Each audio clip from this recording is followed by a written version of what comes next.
What's up, Laker fans? Welcome to the Laker Film Room Podcast. I'm Pete, joined by Darius. And today we continue our week right before training camp starts to discuss sort of what we're looking for during this first portion of the season. It feels like a new year and Christmas all wrapped up at once in a lot of ways. And one of the fun parts of this time of year is always the training camp battles. Who's battling for what job? Is there a starting position available? Are there battles off of the bench, which I think is more the case with this Lakers team? So I'd love to talk about that with you today.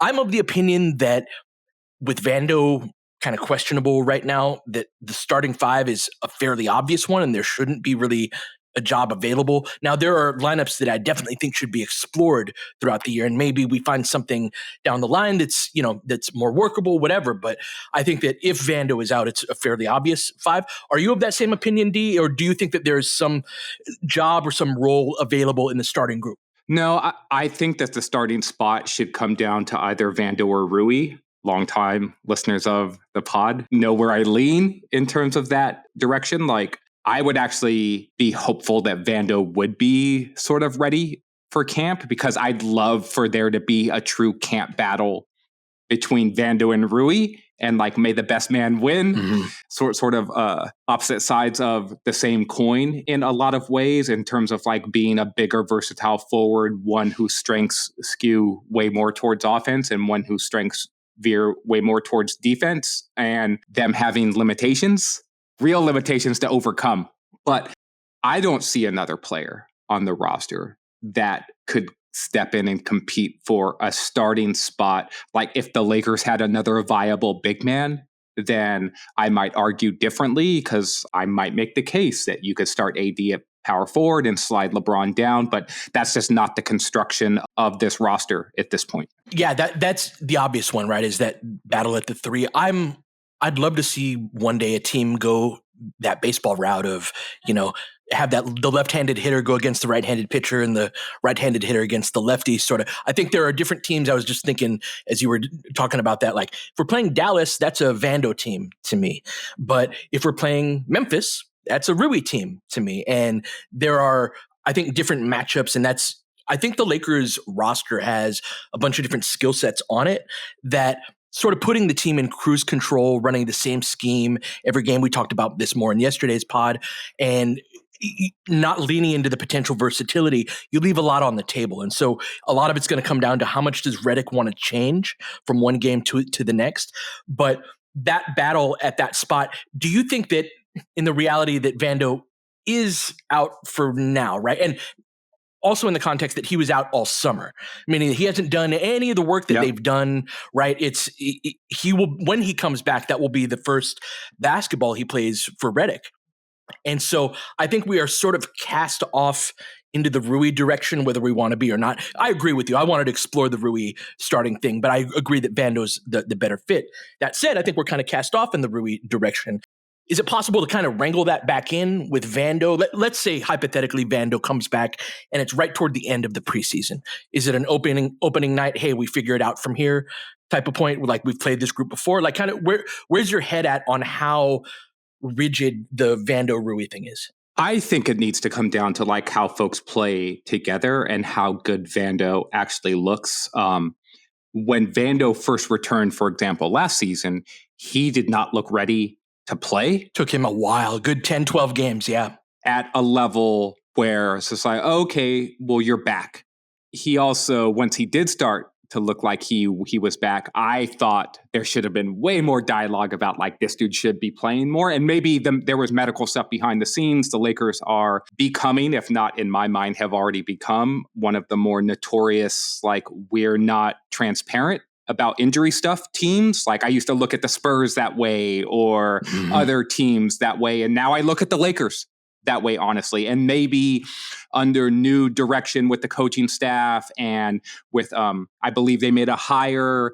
I forgot the job title that they gave this like person. Sports performance. Yes. Yeah, it's something along those lines. But it's about the health and physical management of the players. And so we will see if that makes a dent in this, or if this is all like media relations stuff where we're like, from a messaging standpoint, and messaging typically does come from the media public relations side, then if they're shutting it down, then they're shutting it down. Like, I have no insight into that. It's just like there's only a handful of places in which information would be limited. So maybe there was stuff going on with Vando even when he was healthier and there was a minutes restriction and no one asked or no one said anything or whatever. But if Vando looks good, I know Rui's going to play to a certain level offensively and that he's going to be helpful in all of the ways that he's going to be helpful. I like Rui.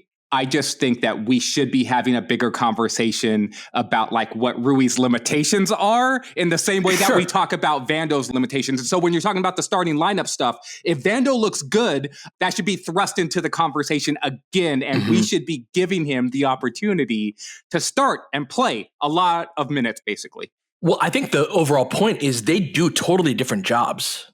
And so we can talk about them starting at the 3 as though they are competing for the same position. But if you have Rui on the floor, it allows you access to all sorts of offensive stuff. You can really dominate along the baseline. It gives you that breaking point guy who can really score, where it's very unlikely that you have somebody who can guard LeBron, AD, and Rui at the same time. And you could really eat on offense. And we saw that group do that.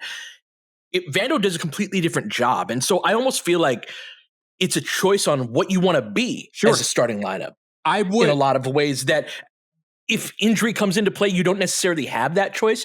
So what I'm saying is that if we start with Rui as circumstances are dictating, there's a certain point where if you want Vando in there, you have to change course in terms of what that starting group is. So I agree, but only to a certain extent. Because I also think that there should be different shapes within the Lakers offense in general that highlight different things, right? Great point. It's not necessarily a bad thing, especially early on. And so I would argue that having Vando in the lineup opens up different things offensively for you as well. Rui's not a DHO guy, for example. He's not a short role player. He's not a guy who is going to like screen and then go into the pocket and play. Like Rui is more the dude who is the punisher. That's right. Where you are the run out of defenders dude. Well, Vando played some point guard in high school, so he's a little more comfortable strictly as a ball handler than Rui is. Rui can, one dribble pull up, kind of do what's necessary, but he's not really a guy that's creating a whole ton off of the dribble. They're also, even though they cut a fair amount individually as players, like the types of cuts that they make and what they're doing off ball is also different. And so I would hope that there's room under the tent offensively to say like, well, you're our 4th or 5th dude in these lineups anyway. Your presence shouldn't be skewing the Lakers so far in any given direction where we can't corral it back. I'm not saying there's not differences, because there clearly are. That's why I'm saying I'm with you, but only like I'm not all the way out there. I'm saying that's just like I'm probably like 75% of the way there in terms of what you're arguing, because I agree that I think this is more an idea defensively than I actually do offensively, because defensively, I think the asks start to change for D'Lo, Austin, and LeBron when it's Rui that's in the game versus when it's Vando that's in the game. So let's talk about some of those defensive differences. I don't know if you've seen any photos of Rui recently, but he looks a little slimmed down. And Redick's talked a lot about challenging him to rebound better, crash the offensive glass as an overall concept, but Rui would be one of those corner crashers. I'll do a video on that this year. And so what does that mean from Rui's perspective defensively, in that we've talked about some of the things that he does well and that he can body the Karl Anthony Townses, the Julius Randles a little more effectively than certainly your average 3 could. But we saw him kind of get caught in between a lot defensively. And I think a lot of Rui's defensive issues come from recognizing something a tick too slow.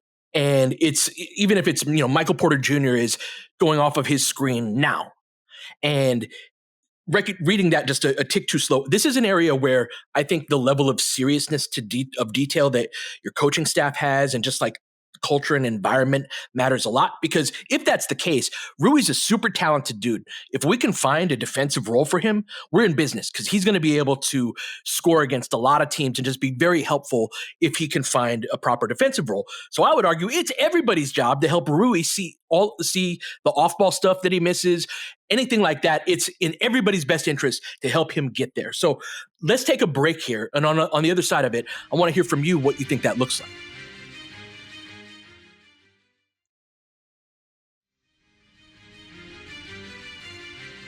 So locked in Rui is an idea that's been around since before Rui was on the Lakers, right? And one of the reasons why he was available for a couple of second round picks after, and Kendrick Nunn, who is no longer in the league, shout out to Kendrick Nunn and all of the decisions that allowed him to be a Laker.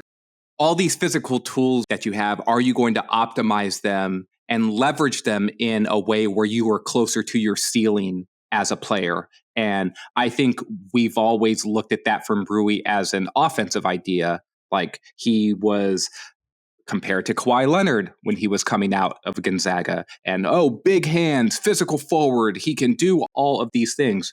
But defensively, what you're talking about is how attentive am I going to be in all of the things that I need to be doing on any given defensive possession? And how important is it going to be that I continue that focus from the start of the possession all of the way through the end? The games where Rui is locked in defensively, you can tell, man. Like he's hitting the glass harder. He is like rotating on the back line better. He is contesting shots at the rim. The stuff that you're talking about, the nuance of perimeter coverage, I think that's just one of the weaker spot areas of Rui's defensive game in general. And I think that his ceiling there is much lower than the things that he can do as a more like imposing physical defender. But the stuff I want to see him pay more attention to and be better at is off-ball screen navigation and body angling and positioning off of the ball so that he puts himself in better positions to succeed. And I agree with what you're saying that to me, this is coaching. It is tape work. And I think it's even like individual tape work outside of the context of like group film room stuff. 100%. Well, think about the roles that Rui has played on basketball teams throughout his life. He's never really done this before. The whole idea that Rui's a three, what positions do you think he played growing up playing basketball? Yeah. He was at worst the four on the team, but almost always the five, almost always the biggest, most athletic kid on the floor, as is true of most NBA players that have a certain amount of physical ability. Then you get to Gonzaga, he plays next to Sabonis, right? But he was still an interior player. So Rui's never been a perimeter three. This is part of why I was so frustrated that he wasn't starting to start last year, because he would have learned a lot of valuable lessons and made his mistakes in freaking December instead of in March and April. It would have gotten reps at this stuff, but he's never done this before. This is going to be the third portion of a season that we've seen Rui. If you give Rui structure, direction, go do this or that. I mean, these are your reads, but put him in an organized environment. He's much better. And I've seen this on offense with him where he's like, shot fake, rip through, middle pull up right here. And he's just nailing the decision every time. But if the guy doesn't get an opportunity to freaking do it in an organized setting over and over, like, of course there's room to grow here. So I agree that he doesn't have a super high ceiling for this, but he has no reps at this. Of course he can get to a higher level of competency. I agree. As an example, look at where he was to start the season last year offensively to where he finished the season last year offensively, and his ability and his efficiency just skyrocketed once he understood exactly what his reads were offensively.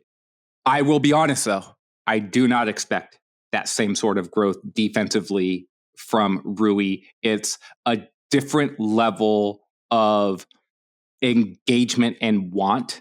Like you have to. You don't think he cares about it as much? I don't think like 85 to 90% of players in the NBA care about defense as much as they care about being good on offense. And so, like, I don't want to disparage Rui within the context of of my comments here. Like, I would argue that Austin Reeves doesn't care about being as good on defense as he does on offense. And I would argue the same about D'Angelo Russell.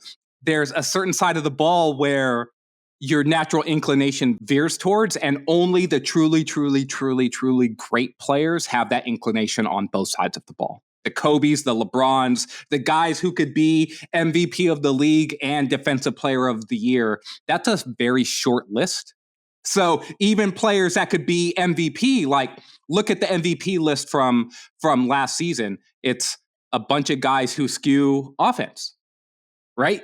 It's just like the only one that you would even argue from the last couple of years who has had potential to be Defensive Player of the Year is like Giannis, who's actually won it, and Embiid, who stopped playing that level of defense like seasons ago. Again, nothing against Rui here. It's just the mental energy to play high-level defense. It's like not only mental energy, it's physical energy. And most players need that physical energy to also be good on offense. Well, okay, what do we need Rui to do to be competent, right? I'm not talking ceiling. I'm talking how can he be competent within the structure of a team defense? So I just think some of this is going to come down to Rui just basically saying like, this matters to me and I'm going to pay attention as much as possible. And similar to like how D'Lo is off of the ball. The thing about Rui on the ball, and the part of his defensive game that concerns me the most is screen navigation and screen recognition. We talk about Rui being a big body. Mm-hmm. Big bodies are easier to screen. And he's very much like a north-south player. That's why one of the things, if he gets a guy switched onto him, or I'm sorry, if we're switching and the offense is choosing who they want to go against, sometimes they'll pick Rui. And when they do, see if you could notice this season, a lot of times the on-ball player will do a series of like crossovers or just kind of side-to-side moves, but it's very obvious the scouting report is like, get him moving laterally. And you can kind of get him swinging like a pendulum enough to where you can just go in the other direction eventually and beat him on the way to the rim. And so there's always this philosophical question I think you run into from a coaching standpoint where it's like, do you struggle with the quicksand? Do you, like, of course you want Rui to get better at screen navigation. Yeah. Of course you want him, but are there ways to like put him in that situation less frequently? Yeah, no, I think that there are, but this is why I've said this on pods in the past. We often look at Rui as being in a competition with Vando, but to a certain extent, I see Rui as being in the competition with D'Angelo Russell because those are the two players who have very specific defensive limitations, and Austin is often the guy that's in the middle that picks up the slack, right? And so if Rui starts and D'Lo starts, those guys have less defensive versatility, right? And especially within the context of LeBron being aged and older. If we were talking about age 33 LeBron James, then we'd be having a different conversation because LeBron would just take all of those perimeter dudes and it wouldn't necessarily matter. But what ends up happening is that LeBron is guarding one of the weaker perimeter players. Rui has to guard a very specific type of four or forward. And we often end up putting D'Lo on like a wing. A three, yeah. Yeah, like it's just like, hey, D'Lo, guess what? You get to guard Andrew Wiggins. It's just like, wait. Why is Michael Porter Jr. shooting over the top of us? Yes, exactly. Right? Right. And so I don't mind the idea of, and this goes back to the idea of playing around your weaknesses. Like, I get that you're going to want Rui in the game. You're going to want Rui to play 25, sometimes 30 minutes a night, depending on matchups, maybe even more. But accounting then for what he's not going to be so great at defensively is going to be important. But if you have to account for that, and you also have to account for D'Lo's struggles defensively, and then you have to live with what Austin's ceiling is defensively. And when he's competing, I like Austin defensively, but if he's your second best perimeter defender behind LeBron James, who's 40, then that's how you put AD in situations where it's just like, hey, bro, you got to cover for everyone. When we talk about Rui and the competition for minutes, I don't even want to frame him necessarily as being someone who I'm trying to take minutes away from. To me, it's more the idea of what is your ceiling as a team and optimizing when Rui is on the floor in order to better position him for success defensively, if that makes sense. Let's take another break, and I want to talk about sort of another aspect of Rui's game defensively where I think he has some ability.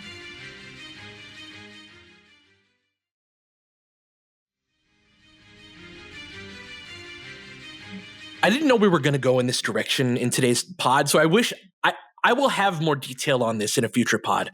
I remember I really like Rui on KCP, and that's eventually where we ended up more possessions with him in a couple of the series, in the 2 series that we played against them. Not that it resulted in a victory, but I thought in series basketball, you end up trying to find like solutions to your problems. And sometimes you do. And I thought we had by the end of the series, it was just too late at that point.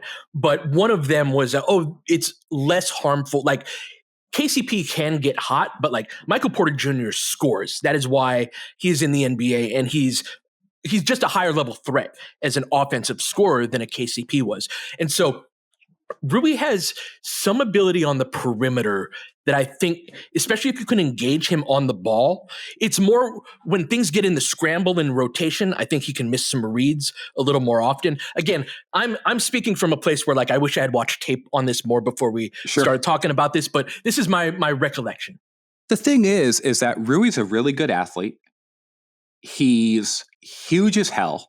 And if you're a player like KCP, for example, who can be a movement shooter, but isn't necessarily, and wasn't always for Denver as well. The Lakers used to run these wonderful curl sets for KCP, and Denver basically didn't do that very much for him at all. They had deprioritized that for him in place of running those actions for Michael Porter Jr. instead. Yeah, they had better offensive players. Yes. And so KCP was like, he'd move around the perimeter, he would cut, he would clear sides. But that's the sort of guy that when you're talking a pure perimeter player, I think Rui is totally fine defending those types of dudes because his closeout reads are fairly simple. That sort of player doesn't have enough shake and handle to be like, oh, I'm going to ISO you and put you on skates and do all this stuff. And so Rui's defensive skill set totally matches up against a player like that. So there's players around the league, almost on every team, that I think, oh, that's a pretty good matchup for Rui. Well, in some ways, that's the D'Lo matchup. To bring it back to your point about them and sort of it's like, do you want to be a small team or do you want to be a big team? Meaning that like, ideally that's a player that is not going to, like you said, going to break you down off of the dribble, but you can get out there with size. Rui, and it flows into offense, right? Rui closes out, get to hand up, keep running. And all of a sudden you're playing into a strength of his offensive game, which is filling that wing. 100%, man. I didn't think we were going to start and linger on a Vando Rui discussion. This is a Rui pod mostly today. Yeah. And there's other camp battle stuff that I'm going to want to get into eventually. But in sticking with Rui, and I want to bring Vando back into this as well, is I think Rui is both a potential short and long-term solution for the Lakers, but also a potential, like, can we swap you for something different that is also going to help the team? One of the reasons why I've been comparing Rui to D'Lo a lot is because they are both like high ceiling offensive players with just enough defensive limitations where I wonder what their championship caliber is, if that makes sense. Like, can you be that piece that is going to play at the level consistently where you're a championship level role player? I would say that combines with the level of volatility on offense, where they're also not necessarily guaranteed a 14, 15-point night. Well, it's just like, the thing is that the great thing about Rui as a starter is that he can punish so many different teams because teams just don't have enough defensive players to deal with him. But when you slot him in that direction and you say you're going to be our fourth guy or our fifth guy, then you are naturally limiting him on most possessions just from a function standpoint, right? And so you are voluntarily putting him into a place where an 8-point night or a 9-point night should not be a surprise. That's true. It might come on 5 shots because that's what the defense was like. Yeah, we're not going to give up this open 3 to Rui or these baseline cuts to Rui. And so other guys, Austin, D'Lo, we have other guys that can take advantage of what opens up because of that. And this is why it doesn't surprise me that JJ sort of was like, I want Rui to be a corner crasher. Like, imagine Rui standing in the corner and him crashing with the same sort of velocity and rigor that PJ Tucker crashes the offensive glass. And if he gets that same timing down that Tucker has, it's like Rui's such a bigger player and better athlete. Yeah, and give him reps at it. The same thing I was saying earlier. If he does that over and over again, he's going to figure it out. And that's how I think that I've talked about this a lot, that you can like manufacture 10 points a game for Jared Vanderbilt just based off of like a couple of cuts here, a couple of transition baskets, getting fouled a couple of times. And suddenly you've got two layups in the half court. You've made 3 free throws and you get 2 layups in transition, and there's your 11 points. You know what I mean? And Rui could be a very similar player. The interesting thing about Rui is he can be so much more than that as well. And it's one of the reasons why formulating the lineups in the middle of the game, we talk so much about like who starts and who doesn't. And that's obviously super important. But one of the things that I don't think the Lakers did very well until they started to find the right role for Taurean Prince was also like building out the middle of the game lineups as well as they needed to. We got to talk about the bench, right? And let's do that tomorrow. Yeah, and it's not just the bench. It's like who from your starting group is on the court, and how do they complement the bench players, and what are you doing in order to optimize the bench players that are there? Right. And how many times were we lamenting, like, why is Austin the only guard why is he the only ball handler that's on the court here? It's him and AD, and they're taking away the role. And now Austin is playing basically on an island a bunch. And that was not to his benefit. And the Lakers offense was like, oh, you've got a 98 offensive rating with these lineups on the court. And these lineups play 6 minutes a game. And it's just like, wait, well, like, what the hell? We're sabotaging our offensive effectiveness by playing these specific groups. And so Rui is a part of the solution to me in those middle portions of the game, as much as he is a potential solution to the start of each half, right? When we're talking about building out the starting lineups or even talking about closing lineups. Let's talk about that tomorrow. I've been wanting to talk about that and that whole idea of self-sabotage. So we'll get to that. And we've also got the Redick-Pelinka press conference on Wednesday. So we're getting into it. I'm super excited to get back into the season and being able to cover the team in a way I haven't been able to in years. So really excited about that. We will be back tomorrow. But until then, you've been listening to Laker Film Room Podcast. We'll catch you guys next time. James has got it in low to McHale. McHale wants to turn. He's double teamed. Just pass out in front. Broken up by Worthy. Tip to Magic. Worthy dies on his belly. Magic scores. There's Magic got it. Magic fires. It's good. They will. Lakers win the game. The Lakers win the game. Rebound is Lonnie. 3 seconds left. Van Exel to win it. It's on the way. Good.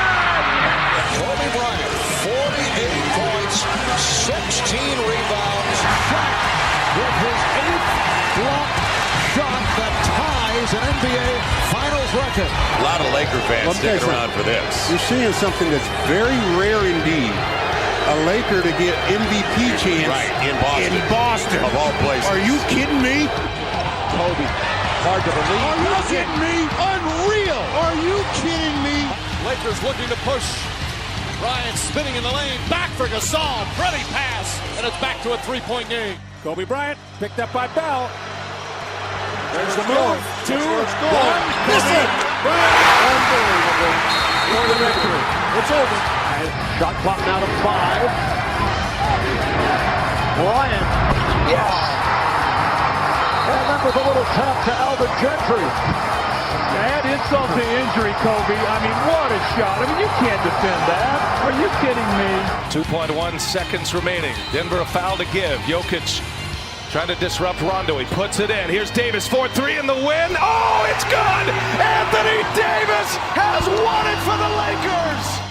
James again. Oh, he hits another one. LeBron James putting together a closing quarter against the Nuggets. This historic 2020 NBA championship belongs to the Los Angeles Lakers. The Lakers conquer the bubble, and banner number 17 will soon hang in the rafters.